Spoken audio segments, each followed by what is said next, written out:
Good afternoon. It's Penny with FCSS. Welcome to our first Facebook Live Caregiver Café in this fall. So my colleague Kim and I are going to come on every Wednesday at 1, and we are going to answer questions. Oh, here's Kim. So I'm just going to invite her here. She gets sorted out. Yeah, so we're going to come on.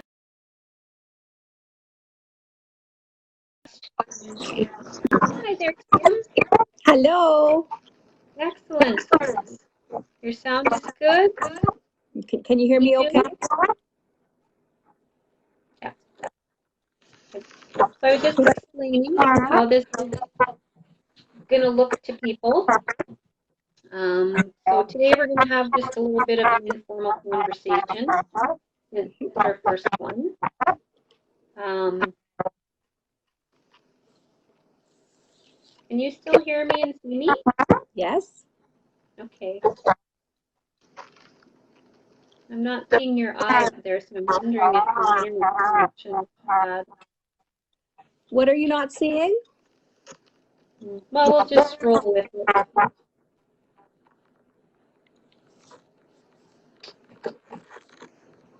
So today, we wanted to talk a little bit about, coming off of Thanksgiving, kind of the importance and significance of family traditions and routines and things you do within your family circle to celebrate or to,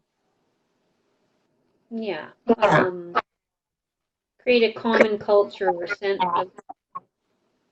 of that in your family. And I think the question that we had was, why are cultures and family tradition and rituals and routines important? Right. So what first comes to mind when I ask myself that question is, especially in times like now, in the middle of a pandemic, the rituals and culture bring us a sense of normalcy and a sense of, and routine bring us a sense of normalcy and belonging. So I was hoping that we could maybe share a little bit of what our routines or traditions were over this past weekend. I know mine was slightly different because of... Dr. Lowe. Yeah, I'm just going to move here because I'm not sure that my connection is strong enough. Okay.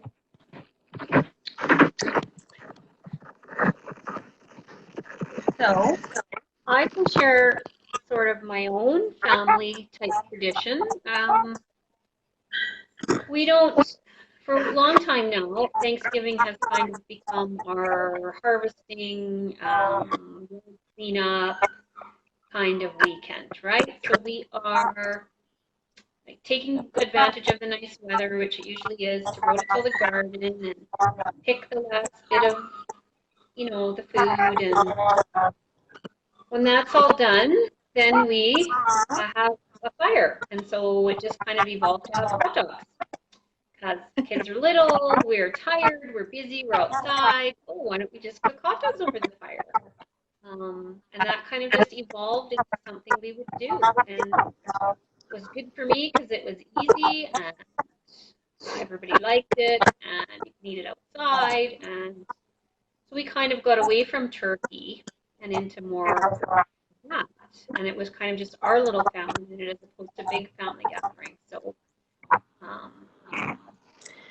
with COVID and everything worked. I love it, Penny. There's a couple things that stick out for me in you telling that story, and it's that family traditions don't have to be big and a big spread of a turkey dinner. That's great if they are, but they can also be hot dogs because it's what works for your family, and that's actually what your kids and you and your husband will remember is the fun that you had around the campfire roasting the hot dogs. I know for myself, it was fairly similar. We were getting the last bits out of the garden and getting ready to rototill, blowing out sprinklers. I have to say, getting all that done and then sitting back and relaxing to know that we're ready for winter, here, it was a really, really good feeling. And this year I decided to do a little bit of canning when earlier last month, a little bit of some pickles. And last night I did some cherry tomatoes and that I had gotten from the garden on Thanksgiving weekend.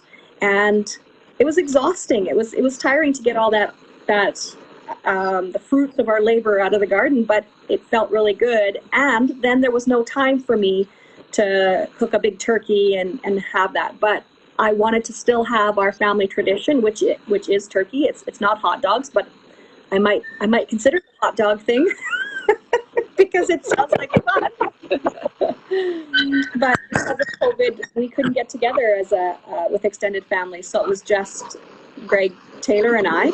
And I and that's something I think that I want to share, because I think so many of us fall into the trap of having it has to be big, and we have to have this dish and that dish. It has to look this way, and it really doesn't. What I think I know, for at least me, I remember is a family and being together. And so for us to put on our superhero cape and come up with this beautiful meal and then be exhausted afterwards isn't worth it. If that's not your thing, that's okay. It doesn't have to be. It can be hot dogs. So thanks for sharing that. Yeah, and likewise, the idea of, where was I going with that? Oh, so the gardening, we had talked earlier a little bit about why it's important to have traditions and routines, is that it develops roots in your family. Yes. Right? And the gardening analogy is kind of a good one. Yes. But the idea that then your children or your people in your family can carry those wherever they go. And basically home becomes wherever they are when they do those traditions and routines. So not only is it a great stabilizer in uncertain times, it's also something that your children can carry with wherever Yes. you go.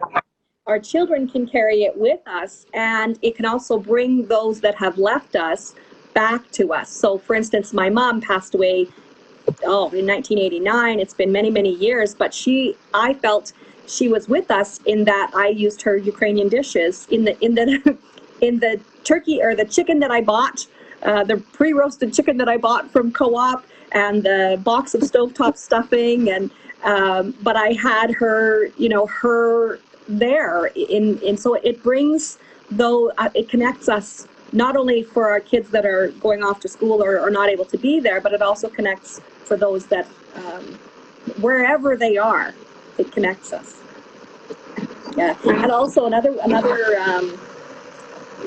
thing that was really cool, actually, I was thinking about was even though it was the stovetop box of stuffing, and it made me really appreciate what my mom, did, in all of that home cooked stuff, in her preserves and her jars, and even when I was doing canning myself for last night, it was just there's a tremendous amount of work that goes into that, but also a pride and love and home that goes into the jar of salsa that came from our garden that we grew ourselves.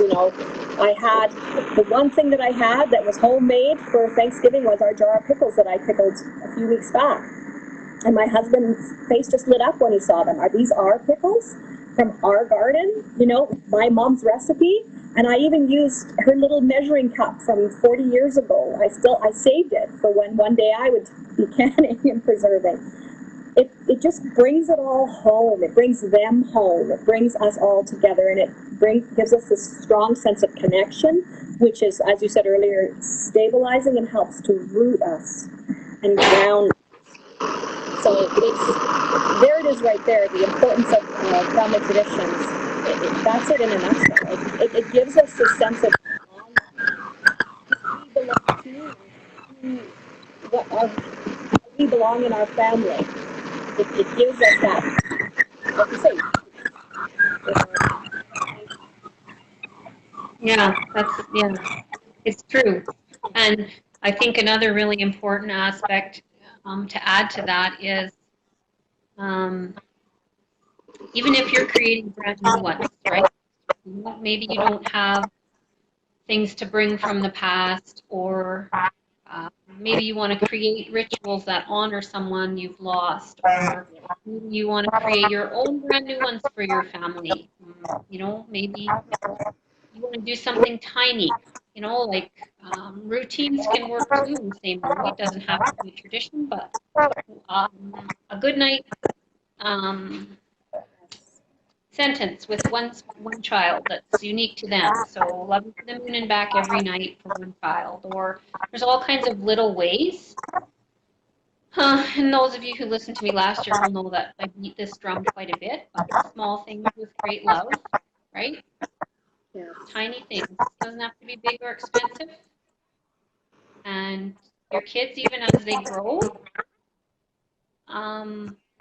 may roll their eyes at you and you say things like love you to the moon and back, and inside they're beaming because it means something to them. Yeah, I can relate to that because my daughter has gone off to college, not very far away, just in Lethbridge.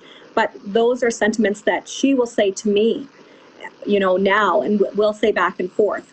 Love you, good night, sweet dreams. That was our routine. That was what we said, every night. So it's really kind of neat to see that that when you don't say it, they miss it. That was kind of cool and evident. Gosh, it was quite a few years ago. We were having our Thanksgiving dinner, and I forgot to do what we're grateful for. We used to do highs and lows. Tell us what the good high of your day or the low part of your day. And so, and for that's what we did for every meal, but every supper or dinner, I guess. But on Thanksgiving, it was what are you grateful for? And I'd forgotten to do that. And so my daughter stood up on the chair so everybody could see and said, hold everything. We forgot to, say what we're grateful for. And it just warmed my heart to know, that it's rooted. When we don't do it, it's actually missed. It's something so small. We don't have to be on the superhero cape in order to create this big to-do. It can be something so simple. Exactly. Yeah. And oftentimes when we ask our kids, or when we even think back of ourselves, what was our most cherished memory or ritual, it's probably something very seemingly insignificant, but it's far from that. It's certainly not insignificant, right? Yeah. So I think that's probably a good spot to end with the idea of small things, tiny as a seed, grow that beautiful root. So when your children reach out or your loved ones reach out with their plants and their flowers, they're rooted in a connection and a knowing and a belonging in your family and in the world, in your culture, however that works for you. And the beautiful thing is it can work for each individual family however they want it to work.